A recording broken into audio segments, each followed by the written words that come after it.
All right, well, welcome everyone. Thank you for joining us for our first set of breakout sessions today. I'm Dwayne Brejak, the Director of Member Services at NASW Michigan. You may have recognized me from an earlier presentation where a basketball was flung at me at high velocity, but we're here today. We're very excited to have you joining us for this session on What's the T, Trans Advocacy. I'm going to introduce our presenter here this morning, and then we'll go ahead and get rolling. Please feel free to type in any questions into the chat box while Jazz is presenting. We will have plenty of opportunity to get those questions answered. We go until noon today, so we've got about an hour and 20 minutes. And with that, I'm going to do a quick introduction of Jazz. All right, so Jazz McKinney is our presenter today for What's the T?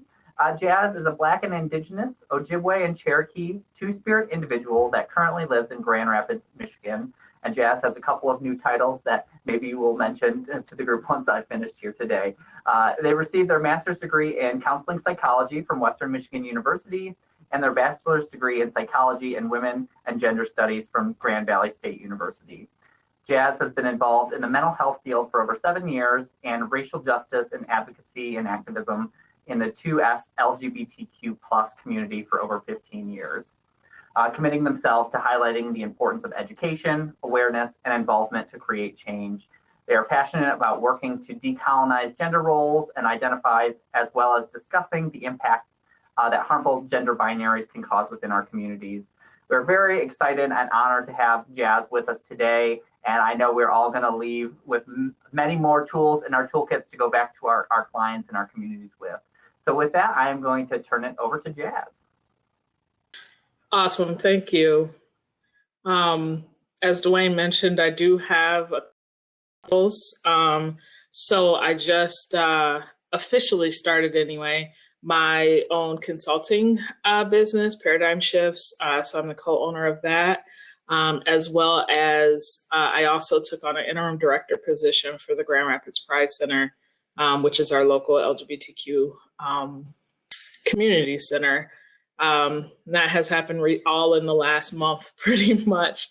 Lots of changes that, I guess I have to thank COVID for, because maybe it made me slow down a little bit so I actually could make some of these changes that I've been talking about for a long time. So yeah, I'm going to be just kind of talking today about trans advocacy and what that looks like. I saw we had a question about resources.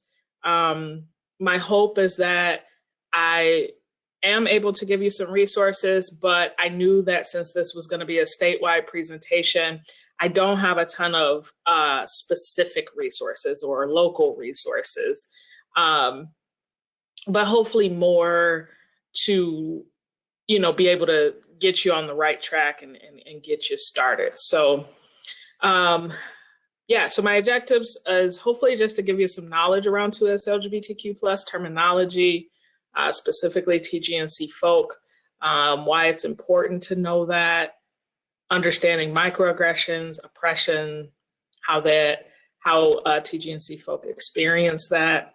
And then of course, my hope is to teach you about how to advocate for these individuals on a personal level as well as a systemic level.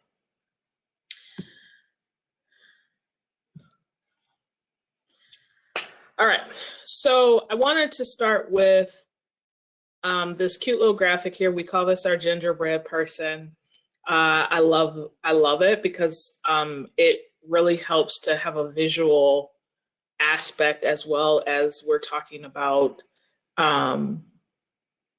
words and definitions and labels, and those can get real cumbersome at times, especially, because I know people learn differently. So I try to provide visuals, as well as, obviously me speaking to you today, and, to have that so that we could interact with each other. Like Dwayne said, feel free to put questions. I'm definitely a much more interactive trainer. I'm obviously used to doing these things in person, where I can read the room and interact. I'm perfectly okay with people asking questions in the moment. I love actually to answer those questions. So I will be checking the chat as well as Dwayne, so that I can hopefully answer your question in the moment, because I think sometimes waiting to the end can be a bit confusing,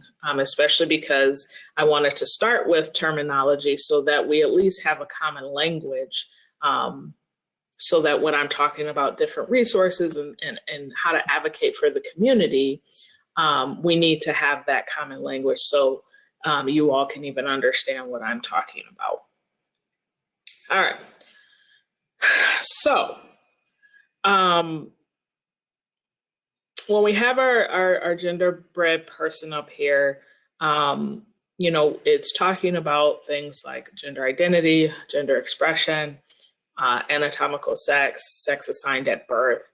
And these are terms that you'll hear from the community, the 2S LGBT community. So I also want to clarify, what is 2S LGBTQ? So the 2S stands for two-spirit. The L is for lesbian, the G is for gay, B is for bisexual, T is for transgender, Q is for queer.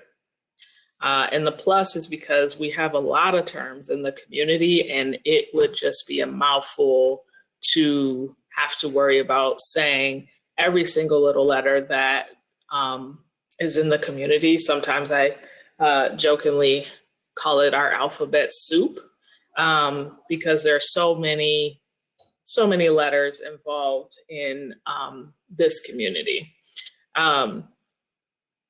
So yeah, we can talk about those terms specifically, but I want to kind of talk about the gender identity stuff, and then we can talk about some of those terms. So going to sex assigned at birth, this is what most people think about when we think of sex and gender. But we call it sex assigned at birth because essentially what happens is you have a baby that is born. Sorry, okay, I was trying to wait for my mom to go.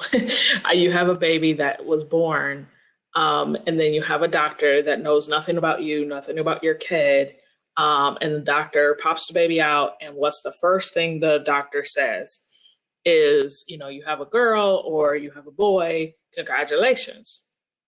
Well, the hard part is what we as humans do is we take that one little sentence from doctors and we subscribe a whole life on that kid.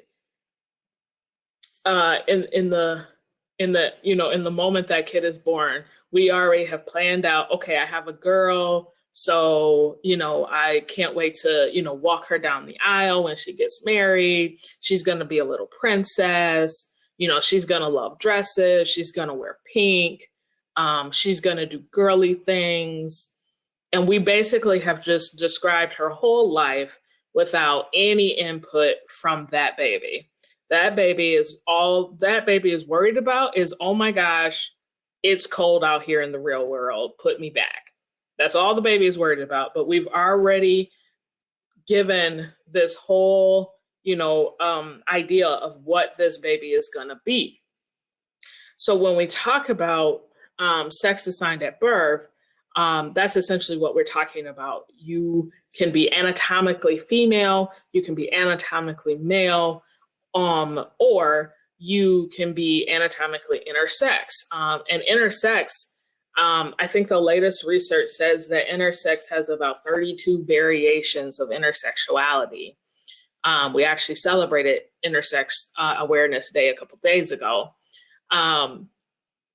So I would definitely, implore you to research more about that, because when we're talking about intersex, we're not just literally talking about like, maybe somebody was born with an indistinguishable penis, right? Like that's not all that we're talking about. We have a lot of intersex conditions. PCOS, polycystic ovarian syndrome, is considered an intersex condition. Intersexuality is as common in our society as somebody being born with red hair, right? And we don't think that's wrong. But I think it's something like 1 in 1,000 people are born with intersex conditions. And we specify, though, that that's also just sex. Like, that's just literally biological. We know also, well, hopefully we know that there's not just two sexes in the world. There's not just XX and XY. Most good scientists will tell you that, but for some reason we're stuck in this binary of XX and XY.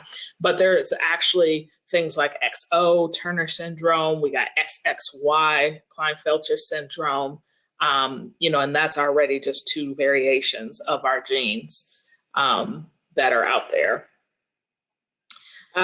So that's what we're talking about when we're talking about sex assigned at birth, which may or may not have anything to do with your gender identity or expression. Gender identity and just gender, in general is very societal based. Gender is different depending on where you go. Gender is our womanness or our manliness. And then, of course, our expression is kind of what we consider femininity or masculinity. And that's different everywhere we go.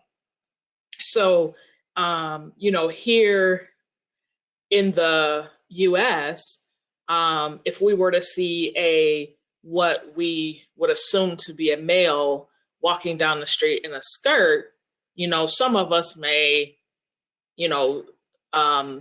look twice. Some of us may, react a certain way, and have maybe some negative associations with it, and that is what it is. However, if you were to take that same man and put them in a place like Scotland, where maybe he's walking down the street wearing a kilt, which, us Americans would just assume that's a skirt, nobody's going to look at that guy different. Nobody's going to say, oh my gosh, what is he wearing, right? Because that's a very cultural thing. It doesn't make that guy any less of a man. It doesn't make it any different. So gender is very, very much a social construct. So our identity is how a person personally identifies. So I identify as a two-spirit individual. So that's my gender identity. That could also be different from how I express that gender, because maybe I'm in a situation where I'm not safe to express my true gender. And so, maybe I identify more, manly, but maybe, if I was assigned female at birth, I'm not allowed to dress in a more masculine way, because maybe my safety or, my caregivers, whatever. And so that's why we separate that too, because gender identity and gender expression can be different. So if you look at the genderbread person here, our genderbread identity, again, is how you personally identify, and our genderbread expression is how you show that to the world. Okay. Yeah, and so then talking about sex again, talking about how closely we are to femaleness or maleness, that's our anatomical sex and our sex assigned at birth. Which all of that is not the same as sexual orientation. So our sexual orientation, and we also specify that, is who are we sexually attracted to, and or who are we romantically attracted to? Because that's also different. Who you want to actually physically have sex with, or maybe who you're able to have sex with, is different than who you actually have feelings for and can have feelings for.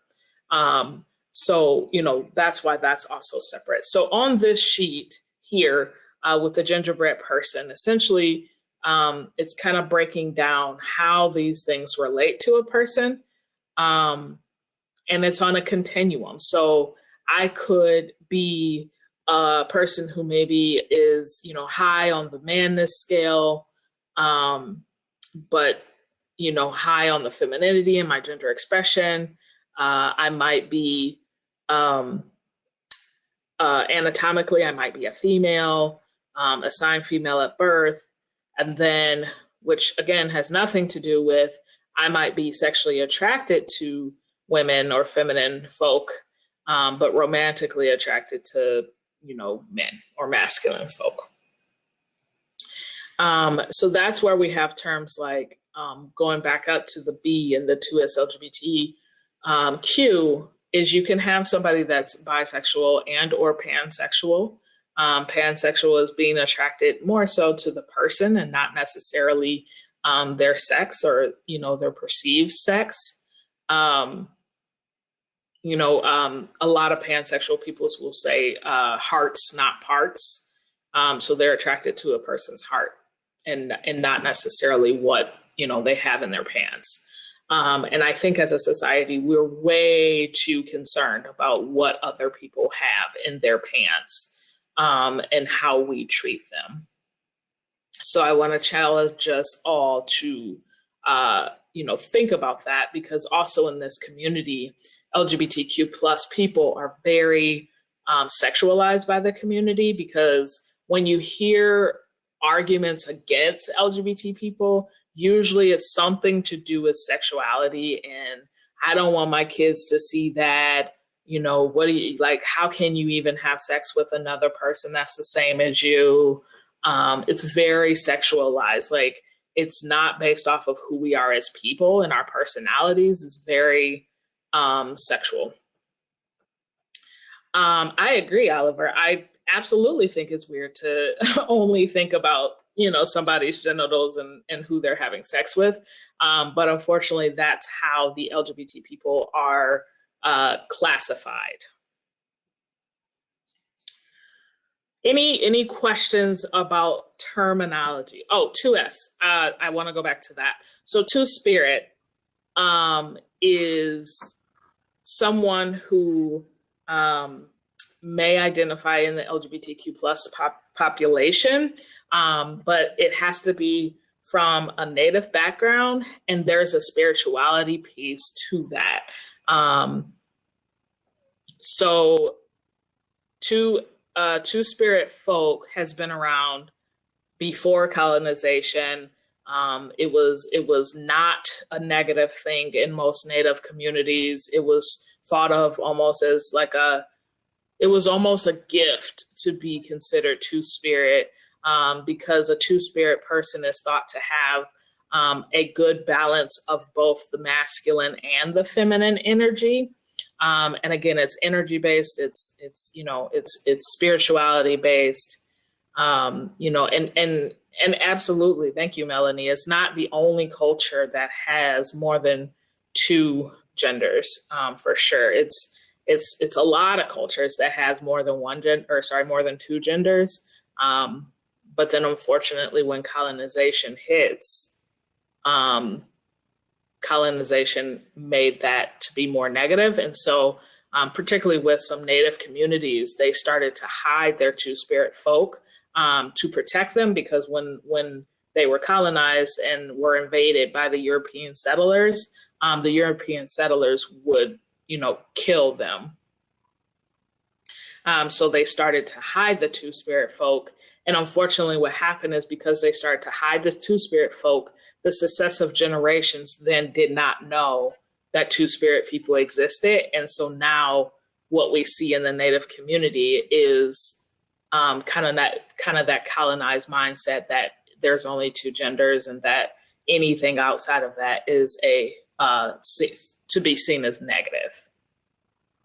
Jazz, with that, I'm curious from your experience as a two-spirit individual, within the Native American or indigenous populations, are there other terms besides two-spirit that are used that you're aware of? Yes, but one of the things that we have to be careful about is a lot of times when we're talking about like Native American or indigenous folk, people like to group us all together as if we are one thing and one culture, but we're not. So I am Ojibwe and Cherokee, And even within the Ojibwe and the Cherokee, there's terms in our language, specifically the Ojibwe language, that describes a masculine presenting two-spirit. There's a term that describes a feminine presenting two-spirit. So there's plenty of terms that are in the community in our native language to describe these things. Two-spirit is just a pan-native term that was created in the 90s to kind of, have a, I guess, easier way to explain, these people. Great. And I think when you talk about language change, I think that's a really important conversation, because I even know with some of my family, they're like, how am I supposed to keep track of all of these new letters that come in, or new terminology? What advice do you give people who are having a difficult time navigating the language that seems to continually adapt and shift? What do you tell people? I tell them to just be educated. That's with anything, at least we hope, right? That everything grows, even in the social work, community, we have different standards now today than we did 15 years ago, right? And that's why we have things like continuing education units, because things are continuously changing, all the time. And so I think being able to continuously grow and learn is key to that. Absolutely being willing to learn and make mistakes. That's how people grow, for sure. And I also think that, I've been in the field, I've been in the game for 15 years, and I would not be a good advocate to my community if I would be stuck in what I knew of the community 15 years ago, because we've had so much change and growth and learning that has happened in 15 years. Even something like 15 years ago, the word cisgender was not a very common word. And now in our community, it's just like, oh yeah, cisgender. Like people forget that not everybody knows what that term means. No, that's a great point. And I think for social workers, it's important that we listen and understand our clients' experiences, but not relying on them to be educated about their entire community, right? So if we hear a terminology that we don't know, it may be okay to ask a clarifying question to a client, but really it's on us to take that work and learn on our own from it. And really, I think that's where being a part of a larger collective of professionals can be really helpful, whether you're getting mentoring or supervision, and having social workers or other professionals that are in other areas that may be able to supplement what you're getting with your individual client. I'm just curious about your take on, it seems like we're getting to a place, at least more in the media, where there is some more representation of variance outside of heterosexual and gay, and really those kind of two binary folks. I even think about like Schitt's Creek and how they use the analogy, for folks who watch that, I'm attracted to the wine, not the label type of a thing. But how do you think that media's representation or lack of representation impacts how our communities are Excuse me. I think media representation is always going to be at least 15 years behind the ball. And then the sad part about it is when you do start to see some representation in the media, it's usually based off of stereotypes. So it's like when you started to see gay people in the I think of like Will and Grace, right? When you start to see gay characters, they were very flamboyant. They always had the loose wrist. They always it was presented as they wanted to be female. So it's like when you start to see the representation, it usually is a stereotypical thing. I think something's happening with the network here. Devin, it looks like you're trying to reset, Devin. Can everybody else still see us? I can see you. Okay. It looks like everybody else is still good. Okay, good. There we go. I couldn't see my PowerPoint either, but now it's back. Okay. The only other Yes. question Okay. so far through what's come through, Jazz, is, you talked about intersex conditions being pretty common overall. How do we normalize that as a culture? I mean, it seems like it feels like it's still very out there for the mainstream, even though it is very common. What are some things that we can do to help normalize that?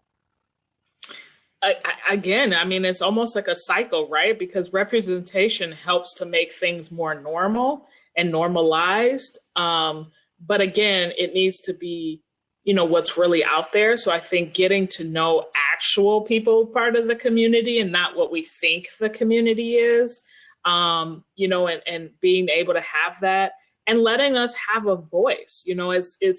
It's kind of like, I forgot who said it, and forgive me for not being able to truly quote them, but somebody said, like, I just need you to pass me the mic. I don't need you to speak for me, right? Because we have a lot of good things to say. We have a lot of information. We have a lot of knowledge and education, just like most other people, but unfortunately we're never given the mic, and so, that's why it's like, we have a lot of stereotypes and, that sort of thing, because it's like, I think I literally just had a conversation yesterday with one of my interns who's a Black woman, and she's like, I've had to fight to be able to have my voice heard, so much so that when I finally speak, people automatically assume I'm an aggressive Black woman, just like the stereotype, because I've had to fight for my right to even speak up. So yeah, we definitely need to, be able to have those voices and that representation there, for sure. Wonderful. So yeah, so let's move on to the next slide. If you have more questions, I'm loving the conversation happening in the chat. I'm super excited about this. I want to leave some time at the end if we can. So hopefully I can interact with more people. All right, so talking about, I see somebody just mentioned pronouns and stuff too. So we're gonna kind of switch over to talking about language a little bit, in particular gender neutral language. So, I hear a lot of times about how the they, them pronouns are so hard, and, this is a new phenomenon, and I just can't learn it. That's not true English. That's not true grammar, and realistically, that's not true. So the singular they emerged in the 14th century. And do you know who started using that?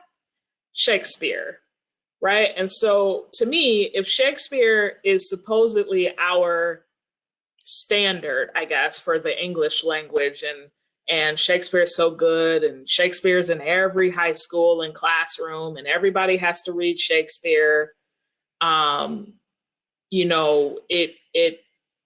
He's the one that usually started using the singular they in the 14th century. So it's been around for decades.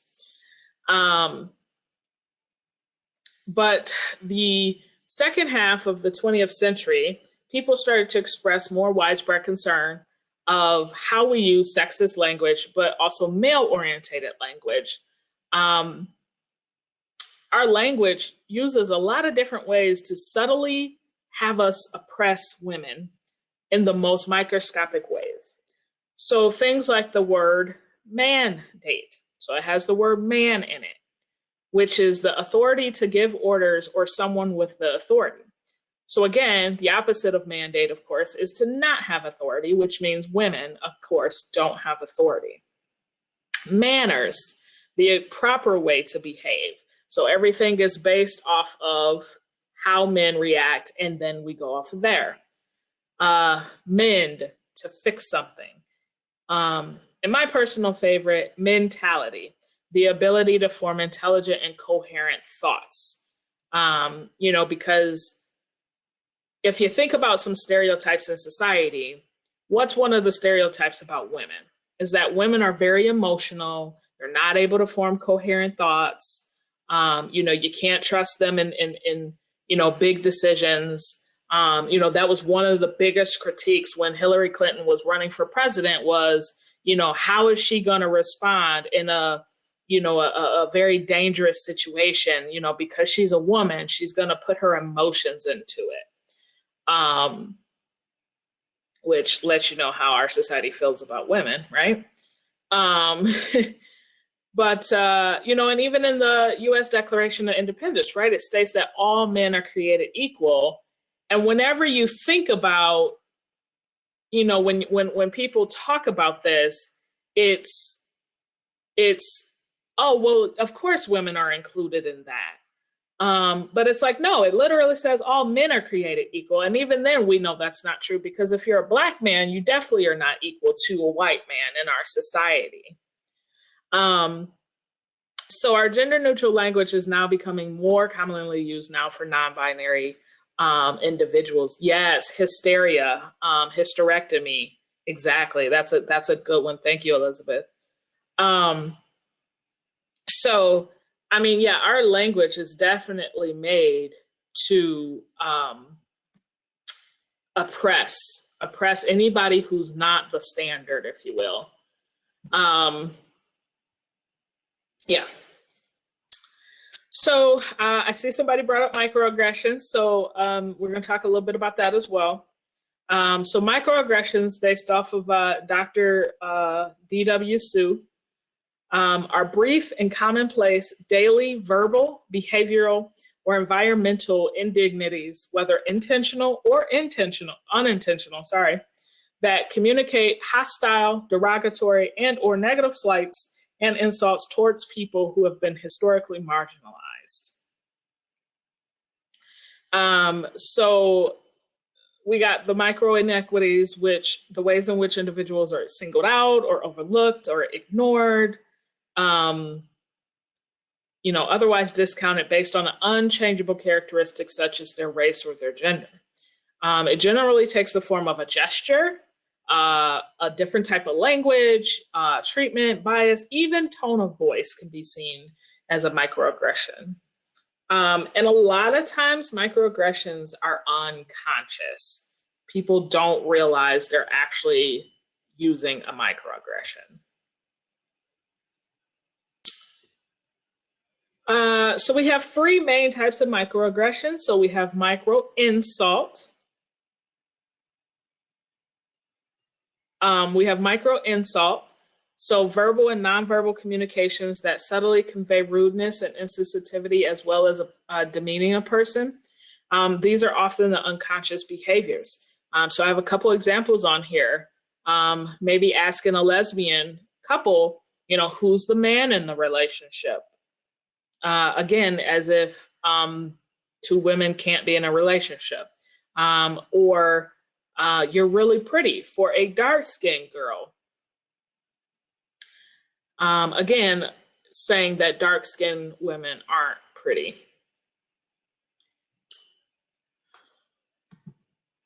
Micro-assault. So these are more conscious and intentional bias beliefs, actions, or slurs, usually expressed covertly or overtly towards a marginalized group, usually very conscious. So these are a lot of name calling. Obviously in our society right now, you see a lot of this going back and forth in our society, even, from the top on down, I'll say it like that. Micro invalidation. So communications that subtly exclude, negate, or nullify the thoughts, feelings, or experiential realities of a marginalized person.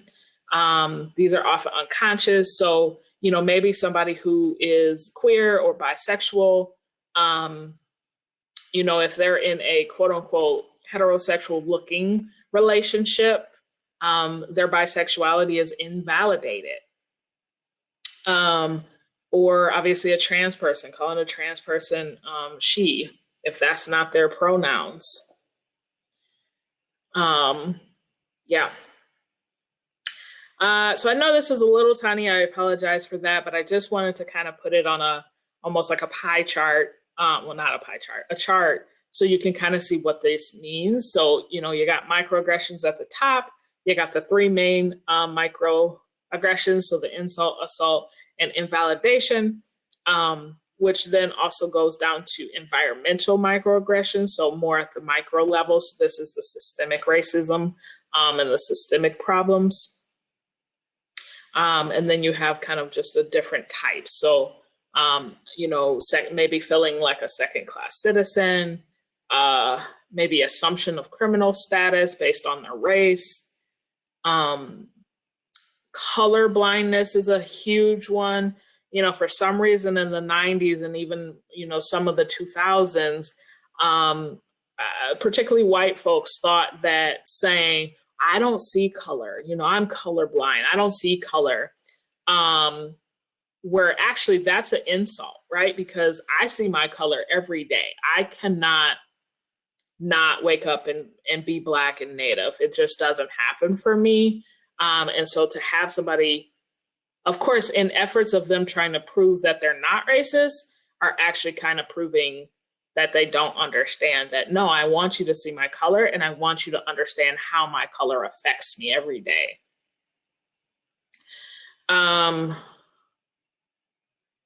Alien in our own land. So the belief that visual, you know, minority status, you know, so maybe our Hispanic siblings, you know, just assuming they're foreigners, assuming they weren't born in this country. And I would also add to that, what does it matter? I do not understand this immigration issue that we have because they're still people. We still need to treat them as if they are people.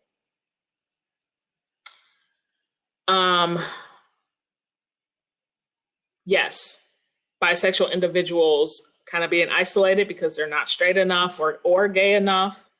That's definitely a huge issue even within the LGBTQ populations, or the fact that bisexual individuals are seen as being confused, or the opposite of them being seen as confused. I hear a lot of times that bisexual people are just greedy. Why can't you just pick a side? It's already hard enough for LGBT people, you know, and you're just greedy.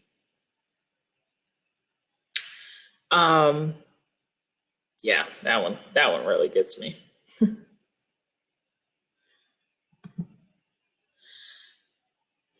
All right, let me pause there. Any questions about microaggressions? I will be talking a little bit. I saw your question, Dwayne, but any other questions about microaggressions?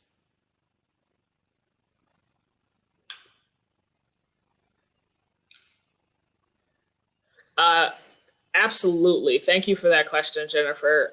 It is definitely best, especially if you're a bystander. So I will say we have to be careful, right? Because for me, if I were experiencing a microaggression, it may not be safe for me to address it in the moment. So if I'm the actual person experiencing a microaggression, sometimes it may not be best to address it in the moment. But if you're somebody who's witnessing a microaggression, absolutely addressing it in the moment can you know, be very helpful. I know in social work, you know, and some of the folks on here might have also experienced this too. Even in a classroom setting, you're going to experience microaggressions or may experience microaggressions. I just think about, you know, misgendering people in the classroom. I've heard stories of students be continually misgendered throughout the course of a semester, even when it's been publicly known or the student has made it known what they prefer or what they want their pronouns to be used as, or if they have a name that may be different from their biological name or whatever's on their university record, and a faculty or other students continually using misinformation throughout the course of the semester, and what that really potentially could do to the mental health of that particular student. And I also just think of how infrequent we still ask pronouns in circles, whether it's in presentation. You know, now that we're in Zoom, you know, I at least see in social work circles, there's a lot more pronouns listed next to people's names generally when we're having meetings. But that also somewhat puts pressure on an individual to list that, and they may or may not be comfortable doing that. So in some ways, you may be outing somebody too. So it's this balance. And I wonder if you have any advice for folks who may be trying to make more inclusive spaces, but not trying to, out somebody or having somebody put them in a position where they may be uncomfortable to put something out there that maybe isn't public yet. Yes. There was a lot of questions in there, so I'll try to piece it apart. I think to address the constant microaggressions and how to address that, I think it's one of those things where this is where allies and accomplices come into play, because it is extremely exhausting for me to continuously correct somebody about my pronouns and or my name. However, when I have, let's say, for instance, in a classroom, if, normally, even still, right, in 2020, we still do the whole, let's go around and introduce yourselves and everybody say your name and, that sort of thing. So if I have other people in the classroom that are willing to step up and say, hey, professor, Jazz told you 50 times, call them Jazz, use they, them pronouns. Obviously maybe don't say it as I just said it, of course, but but sometimes that's what it takes, and sometimes it's if we are able to show people that no, this is an important issue that we all need to address and we all need to get it correct and have those almost kind of like those community agreements that that's what we're going to do because my integrity and my ethics won't let me not address that situation, because that's what it comes down to. Because all of our ethics, I'm a psychologist by trade, but all of our ethics essentially go back to do no harm. However we decide to word it, right? In the social work code or, psychology code, essentially our ethics are do no harm. And by not speaking up, if someone is being, harmed by, for instance, the microaggressions, or racism or anything of the isms, we are engaging in harming those people because silence is violence. And we need to understand that. And I think that's part of it, which is people get away with misgendering folk or using dead names or things like that because it's seen as an individual problem and not a community problem, right? It's just like racism. Racism is seen as a Black problem, but it's really not. It's a white person problem, right? That's something that white people need to own and try to work on. I can't, as a Black or Native person, be unracist. Like that, again, the term racism is the people in power, which when we're talking about race is white folks. I can't change racism myself, right? It is up to, it's up to everybody, right? I'm not saying that there isn't work that needs to be done even within people of color. But we need to do that work and we need to have those people around us. And that's how we create a sense of safety for people. That's how we make people feel like they can come out if they want to, And so to address the pronoun question, I think the easiest way to ask people pronouns, I think sometimes we overthink it so much because we're trying not to harm people. The easiest way to ask for somebody's pronouns is to simply say, what's your pronoun? That's the easiest way to ask somebody for their pronoun. To make it better, sometimes what I'll do is I will introduce myself. I will introduce myself and say, hi, my name is Jazz. I use they, them. What's your name and pronouns? Because that way you're also letting them know that you are theoretically a safe person, that you understand how pronouns are important. To answer your question, Shelby, a dead name is a name that is no longer used for a person. So for instance, if my government name is I don't know, I'm just use you, Dwayne. If his government name is Dwayne, but now he wants to go by Bob, Dwayne would be his dead name. And that is the name we are not supposed to use because he says, call me Bob. Jazz, I think that also the thing that we all can recognize and remember is that even quote unquote experts are not experts on everything, and they don't always get things Oh, right. absolutely. So whether it's your faculty, right, or if it's somebody who is giving a workshop and they say something that's incorrect, it's okay to call them out. It may not be appropriate right in that exact moment, but pulling somebody aside after and say, hey, you said this, you may want to change that in your future because of X, Y, Z. Folks are usually willing to learn, at least I hope in social work circles. I know even for me personally, language is hard, especially if you grew up using certain terminology. I grew up in pretty rural white Michigan, and we always said you guys for everything, right? But that's gendered language, and I continued to use that even through college, right? And I remember I was giving some social work presentation, and I said it, and a faculty at the end came up and was like, oh, I heard that you said this a couple of times throughout your workshop. I just want to make sure that in the future you're thinking about that. And honestly, it made me think about it, right? Because I just didn't. And sometimes just being called out and called up in those situations is really going to just transform how somebody thinks about language, especially if it's something they've been using their entire life and maybe have not even thought about it as gendered or as potentially a microaggression.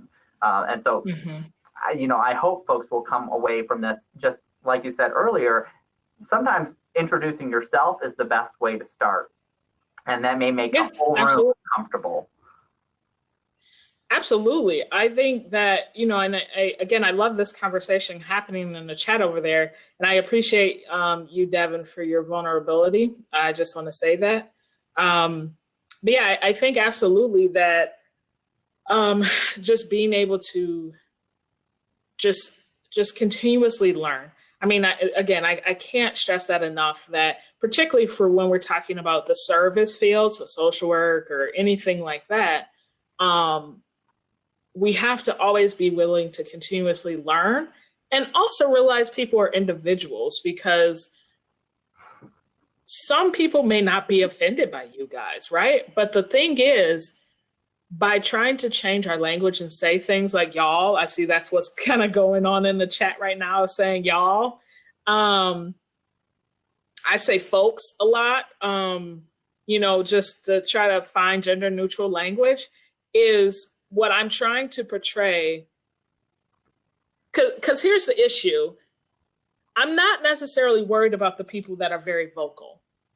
What I'm worried about is I'm trying to use gender neutral language because there may be even just one person in the community that I'm speaking to that is gender neutral or binary or anything, or non-binary or anything like that, that may not feel comfortable coming out. But then as soon as I start using gender neutral language or I introduce myself with my pronouns, that's showing that person that even if the community itself is not safe, I'm a safe person. And so we know that statistics say that even one person being a support person can save a life. The statistics say, I think it's something like 56% of our trans youth attempt to kill themselves. But if they have one supportive person, whether that's their parent, whether that's an aunt, it doesn't matter. If they have one supportive person that they know they can go to, I cannot say that word. That statistic drops dramatically to 4%. So from 56% to 4% just by having one support person. So that's my job.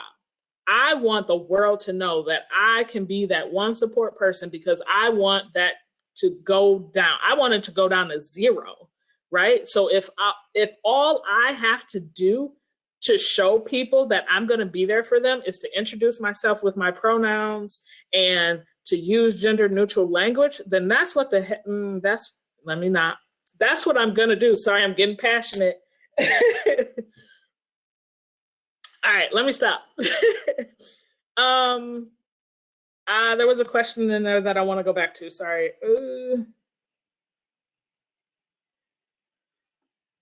Shelby, to your question, I think really honestly that, I think sometimes we talk about dead names and changing our names and such as an LGBT issue, but it's really not.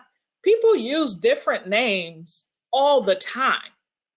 If I were to have a friend whose name is Samantha, and she could be a cisgender straight white woman, right? But if her name is Samantha and she says, Jazz, I don't really like to be called Samantha, please call me Sam, I'm going to say, okay, I'm going to call you Sam. But for some reason, as soon as I tell you that I'm LGBTQ and I tell you that I want you to call me Sam, all of a sudden it becomes a problem. Why? Because again, we go back focused on the sexuality piece of that, even though nothing changed. All right, let me keep going to my presentation. We're only halfway through and I got 30 minutes, 29 minutes. I just want to get through this. All right, so social justice terminology. I think this is important, again, to have a standard of where we're at. So people love using the term diversity. I do not, because diversity is very simplistic. Diversity literally means the presence of difference. No matter where you're at, you're going to have diversity, okay? Even if you're in a room full of Black people, you're going to have diversity. You can be in a room full of white people, you're going to have diversity. Diversity is just simply the presence of difference. Social justice is the process of social justice involving equitable distribution of resources, equal access to those resources, and participation from all members of the society. The goal of social justice is the full and equal participation of all groups to meet their needs. So when we're talking about equity, and I want to, again, use that term equity, not equality.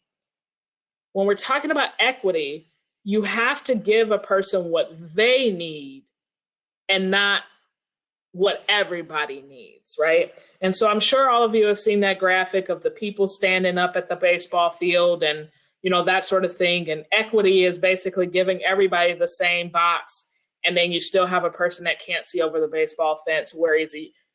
Sorry, that was equality. Whereas equity is giving people the boxes that they need to be able to see over the fence.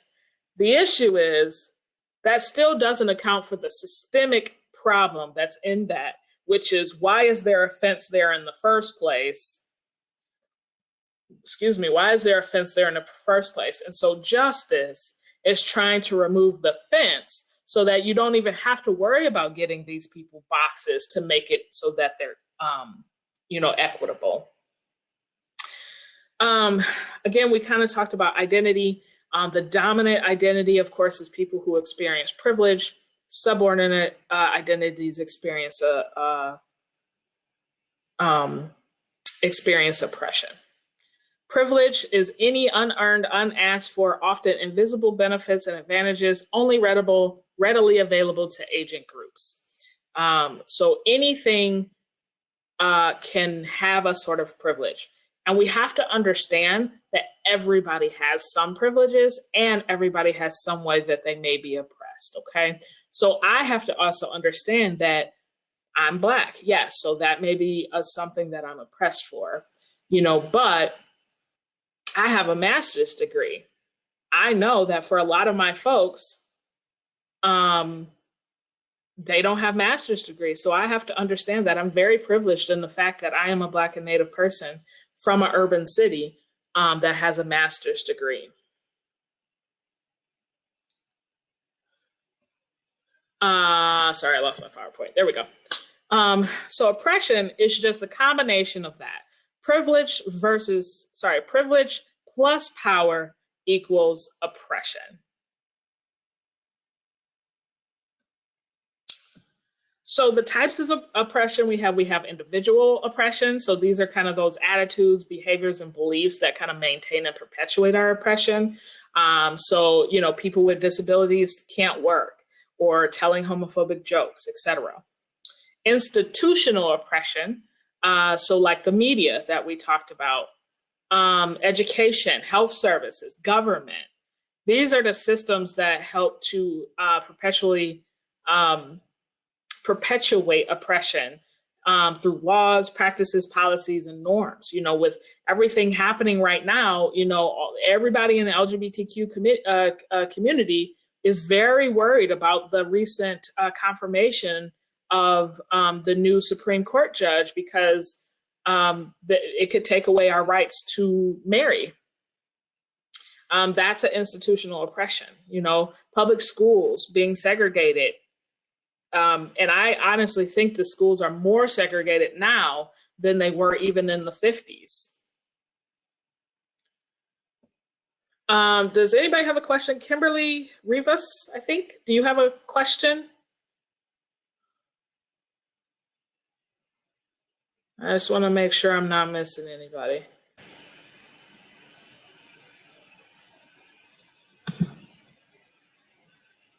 Okay, thank you. All right, cultural oppression. So our values, norms, societal expectations, ways of thinking, etc. So this is what you call our standard of beauty. Hey, Kimberly got added. I don't think Kimberly had a question. Oh no, I didn't. Okay. I want to make sure you're not popping up there and you didn't expect it. So these are things like our standards of beauty. Those are very unrealistic. Our narrow definitions of, you know, gender expression. The oppression that we don't talk about, I mean, we already don't talk about a lot of these oppressions, but the oppression we don't talk about enough is what we call adversive oppression. And these are the subtle, often unintentional belief that one does not discriminate. Unfortunately, they usually view themselves as a liberal. Unfortunately, these conversations, I spend a lot of time with them, trying to prove that they're not racist or sexist or homophobic or any of the ist. Yeah, that's one thing that we call woke supremacy, or we also call it fake witty. But you know, they're often unconscious. You know, they usually think they're doing the right thing. And even if the feelings do become conscious, there's often the attempt to disassociate from them, and that's when they start to try to prove how not racist they are. So these are where you have the I'm not racist, I have a Black friend, right? Please don't ever say that, because that never proves to me how not racist you are. That actually lets me know that there's some work that needs to be done, right? Or I'm not homophobic, I have a gay friend. Yeah. Yep, kind of aversive oppression goes right back to that colorblindness. All right, so kind of switching our focus to the impact of oppression, because I know a couple of you had some questions about what do I do with all this information? So I want to get to that portion for sure. So hopefully you can feel satisfied. So oppression causes a huge burden on mental health and safety.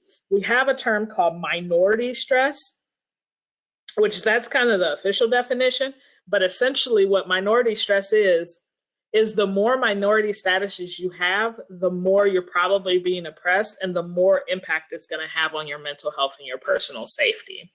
You know, so for instance, I use myself as an example because I'm a Black person. That's a you know, minority status. I'm Native, that's a status. I'm Two-Spirit, that's definitely a status. I'm queer, that's a status. I grew up in poverty, that's a status. You know, I used to use welfare. Luckily right now I don't, but you know, whatever.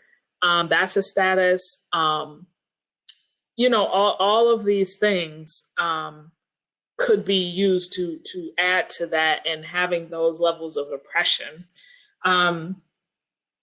You know, kind of same as, you know, the phobias and heterosexism. Heterosexism is just our belief that the norm is heterosexual. And so, you know, you'll see this in the term of, you know, if you see a little, if you see a boy, a perceived boy and a perceived girl playing, you know, what's the question that we always ask, which I don't understand why we do this anyway, but you know, these kids could be 6 years old and we're like, oh, look at y'all, boyfriend and girlfriend, and oh, y'all gonna get married when you get older. Who's your girlfriend over there? Oh my gosh, right? That's kind of our belief that everybody is heterosexual. So that's kind of what heterosexism is.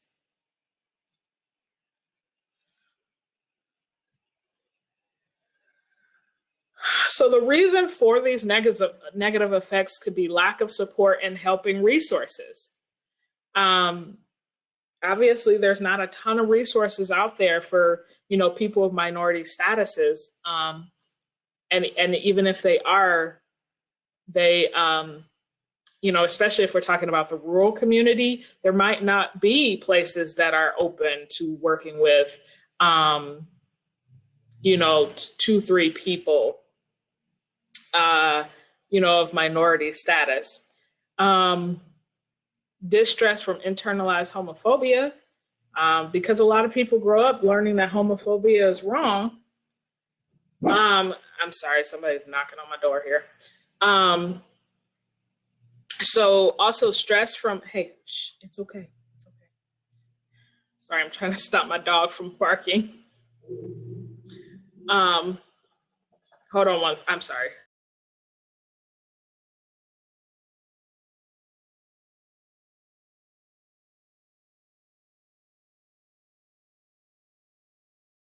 Okay, sorry about that. Stress from concealing their orientation or their identity. Maybe stress from altering their behavior, what we call code switching. So code switching is essentially when you are around other people, you change your behavior. So for instance, for me, if I'm, let's say I'm at work and I'm around a lot of white people, I may act a certain way. And then if I go home and I'm around a bunch of Black people, I may act a different way. And a lot of times that's for safety, trying to fit in, whatever. Coming out stress, that's very stressful. Harmful coping behaviors. So we have a huge thing of drug usage in the LGBT community. We have, we have a lot of sex work that can be pretty dangerous, especially if they don't have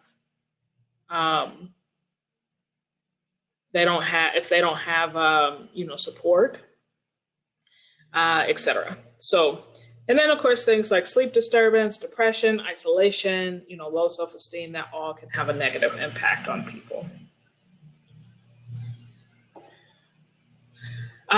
Shorter life expectancy for LGBTQ folk. The greater lifetime minority stress is significantly associated with lower suicide-related disclosure, but higher intentions. So what that means is we have a lot higher intention to kill ourselves, but we're also less likely to disclose that to anyone, especially maybe a mental health provider or a doctor or anything like that. Between 30 and 51% of our trans adolescents reported engaging in lifetime suicide behavior. 77% of our known trans murders since January 2013 have all been 35 years or younger.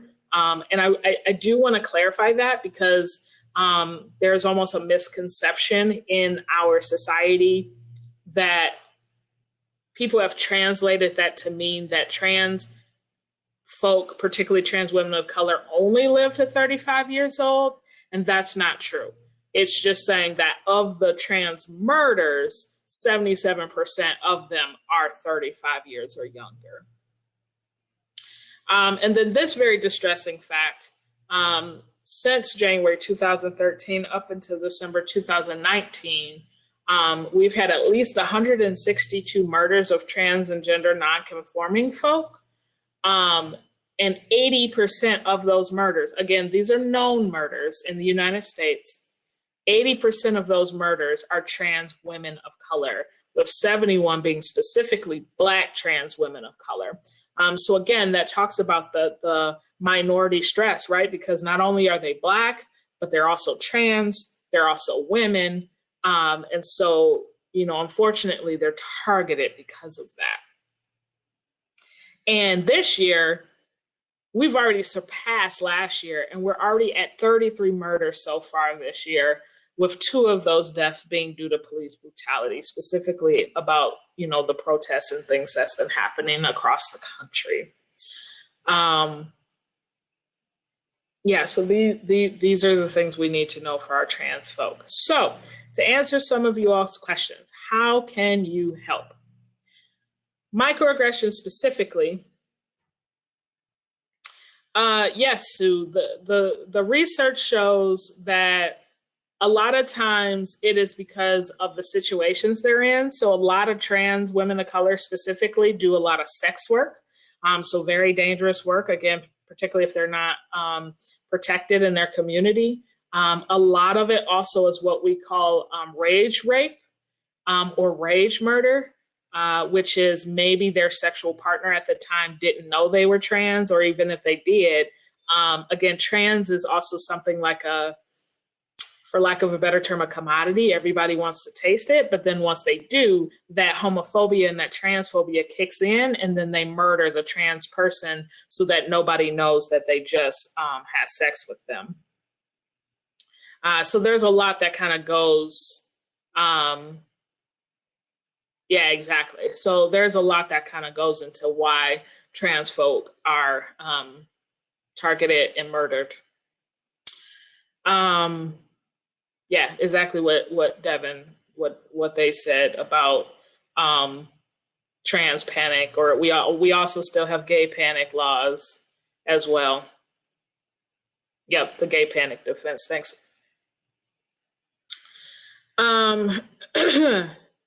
So with microaggressions specifically, remembering the conversation so you can learn. So you can go back and you can even, if you can't address the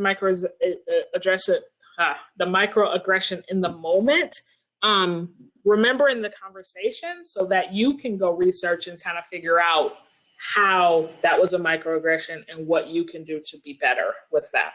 Everybody's gonna do it. We're all human. We're all gonna make these mistakes. We just need to learn from them.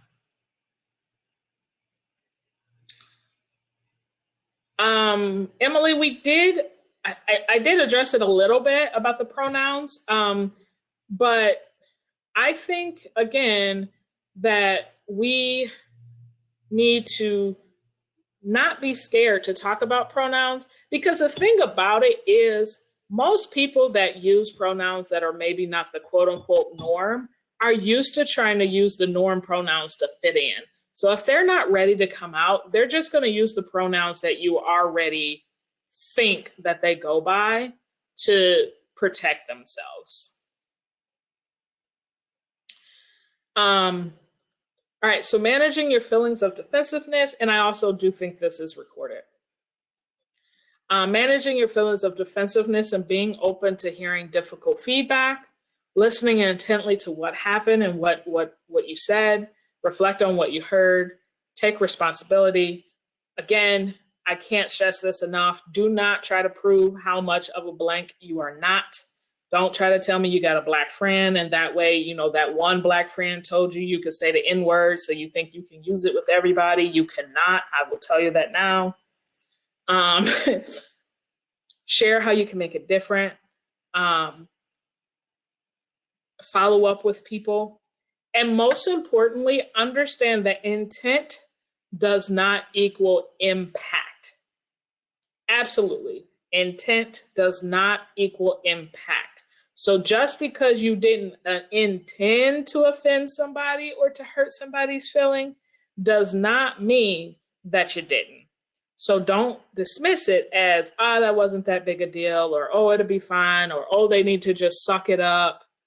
I've heard that a lot, or, don't be, whatever, or even a lot of times calling them another name to justify the fact that they should suck it up because you just called them a name. So don't do that. Okay. Other things. So acknowledging and addressing oppression. This is something really everybody needs to be continuously doing. We kind of talked about it a little bit earlier, but being able to attend to your clients' diversity of backgrounds or their, different type of backgrounds that they have, including their community's experience of oppression and privilege as a fundamental part of the healing endeavor. So understanding, what that means. So, if you have a client, let's say you're doing therapy and you have a client that, let's say has a suicidal ideation background, but they are Black, we really need to challenge ourselves in the psychology and social work field that our first response should never be to call the police. It absolutely should not be to call the police on that person. Again, even if it's well-meaning and we're trying to do a wellness check, you could potentially make that situation 10,000 times worse by sending police officers to a person's home, particularly if they're not expecting it. So always try to come up with a step A through F of how to get a hold of a person if, you're scared for their life, essentially.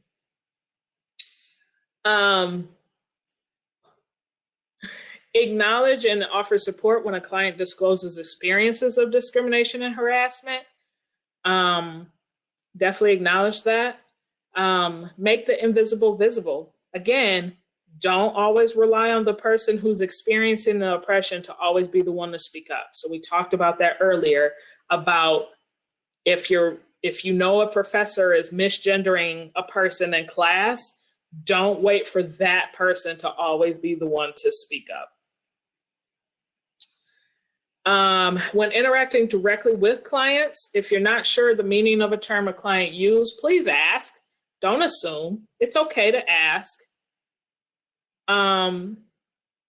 But make sure we're keeping the focus on their care rather than just indulging in questions out of your own personal curiosity. Remember that coming out is a series of lifelong choices. I think Dwayne mentioned that earlier in the chat. People can be out or not in different ways and to different people. When I was at an organization that I wasn't sure was safe, I may have been out to a couple of coworkers, but I definitely was not out to the entire organization. And so my coworkers had to be very careful when they were talking about me in a way, to not potentially out me. Let clients self-disclose their gender identity to other providers. That's kind of the same situation. Use their chosen name and pronouns. Also, speaking of chosen name, we no longer say preferred. Do not say preferred name. Do not say preferred pronouns, preferred gender identity. Don't say preferred in any of those. Why? Because preferred implies that it's only a choice, right? Our pronouns are just pronouns. They're just that. Everybody has pronouns.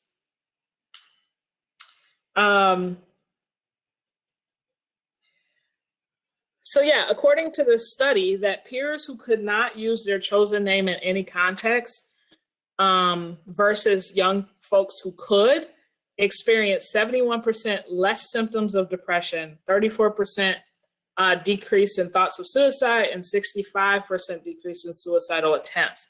Again, if you support a person and where they're at, all of the negative symptoms that they have will decrease. Resist clients' projections of their own internalized homophobia, refuse to validate self-blame, try to reduce minority stress and its effects. And most importantly, like we should be doing with all clients, build trust and create a safe space while getting to know the clients for who they are. This is how you can figure out how to help clients best, is by being that safe person, building up that trust, letting them get to know you, and know that, again, even if you're the only person, that you're there for them.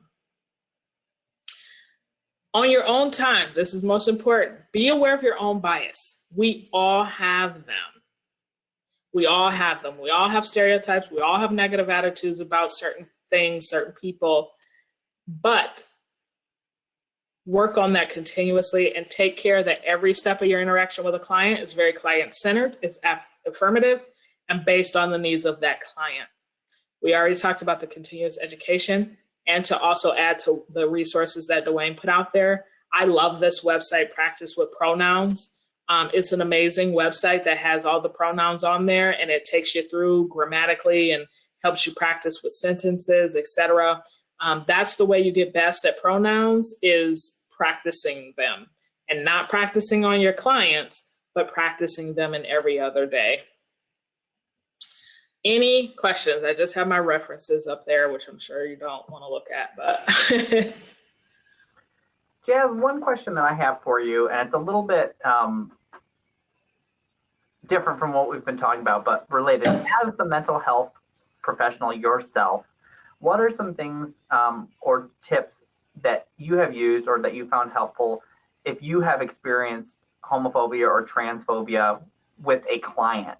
If they say something that may be a microaggression against you as a professional, what are some ways to acknowledge that or not acknowledge that in a clinical setting?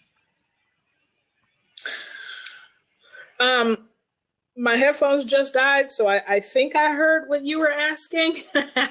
But I think the question was, how do I address that if I have a client, doing that towards me? Was that the question? Yeah.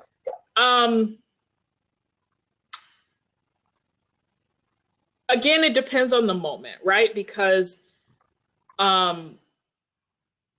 client-centered care means that there may be times that I can't address that, right? Especially if we're in therapy or something like that.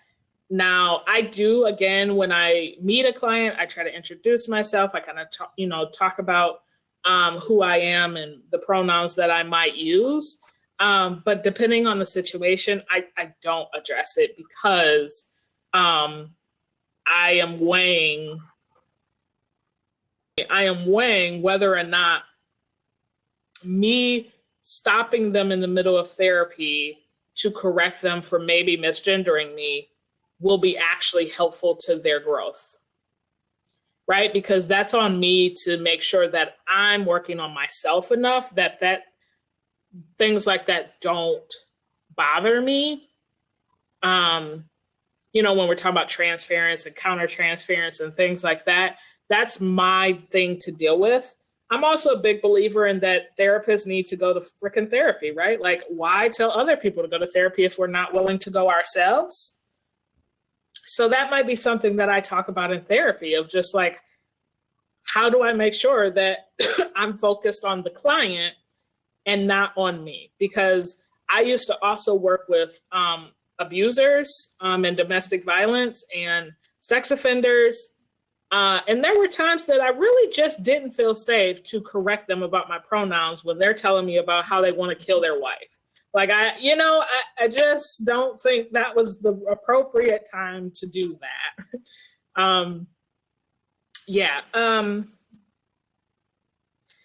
As far as kids themselves, Melanie, I think, again, trying to find resources in your area, if you have any resources in your area. If not, be willing to expand.